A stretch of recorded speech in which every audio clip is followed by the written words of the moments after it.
Baru-baru ini masyarakat dihebohkan dengan kasus dugaan pencucian uang yang melibatkan sejumlah pegawai di Kementerian Keuangan, Kemenkeu.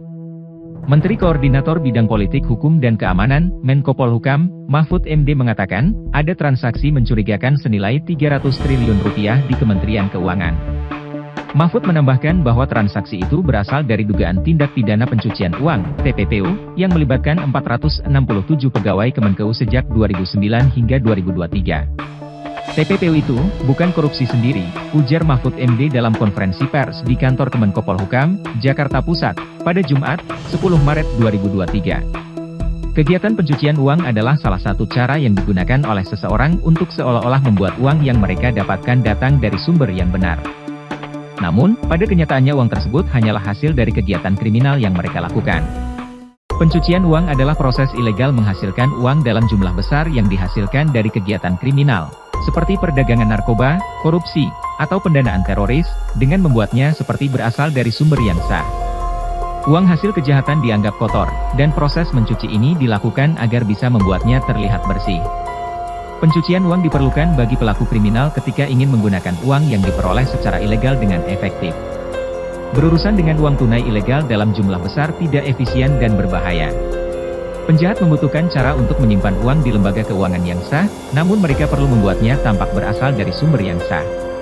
Proses pencucian uang biasanya melibatkan 3 langkah, penempatan, pelapisan, dan integrasi.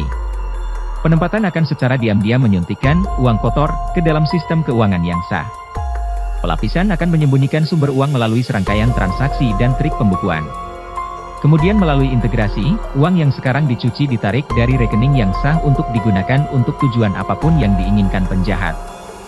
Cara untuk mencuci uang juga bermacam-macam, dari yang sederhana hingga yang rumit. Menyitir laporan PPTK yang dikutip Tempo, Selasa, 14 Februari 2023, beberapa modus pencucian uang yang banyak dilakukan oleh pelaku pencucian uang. 1. Smurfing, yaitu upaya untuk menghindari pelaporan dengan memecah-mecah transaksi yang dilakukan oleh banyak pelaku. 2. Structuring, yaitu upaya untuk menghindari pelaporan dengan memecah-mecah transaksi sehingga jumlah transaksi menjadi lebih kecil. 3. Pembelian aset barang-barang mewah, yaitu menyembunyikan status kepemilikan dari aset barang mewah termasuk pengalihan aset tanpa terdeteksi oleh sistem keuangan. 4. Pertukaran barang, barter, yaitu menghindari penggunaan dana tunai atau instrumen keuangan sehingga tidak dapat terdeteksi oleh sistem keuangan. 5. Penggunaan pihak ketiga, yaitu transaksi yang dilakukan dengan menggunakan identitas pihak ketiga dengan tujuan menghindari terdeteksinya identitas dari pihak yang sebenarnya merupakan pemilik dana hasil tindak pidana. 6. Mingling, yaitu mencampurkan dana hasil tindak pidana dengan dana dari hasil kegiatan usaha yang legal dengan tujuan untuk mengaburkan sumber asal dananya. Pusat Pelaporan dan Analisis Transaksi Keuangan, PPATK, mengungkap kasus tindak pidana pencucian uang, TPPU, mencapai 183,88 triliun rupiah sepanjang tahun 2022.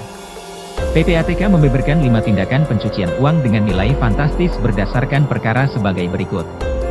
Tindak pidana korupsi sebesar 81,3 triliun rupiah. Tindak pidana perjudian senilai 81 triliun rupiah.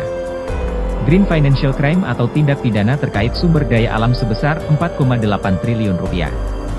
Tindak pidana narkotika 3,4 triliun rupiah. Penggelapan dana yayasan 1,7 triliun rupiah. Ivan menambahkan, untuk penanganan teroris, pihaknya telah menyampaikan hasil analisis atau informasi sebanyak 131 laporan ke kepolisian, BIN, Bea Cukai, dan PPATK negara lain. Lebih lanjut, Ivan menyampaikan, selama tahun 2022 PPATK telah menerima 27.816.771 laporan. Lebih dari 24 juta laporan merupakan laporan mengenai transfer dana dari dan ke luar negeri.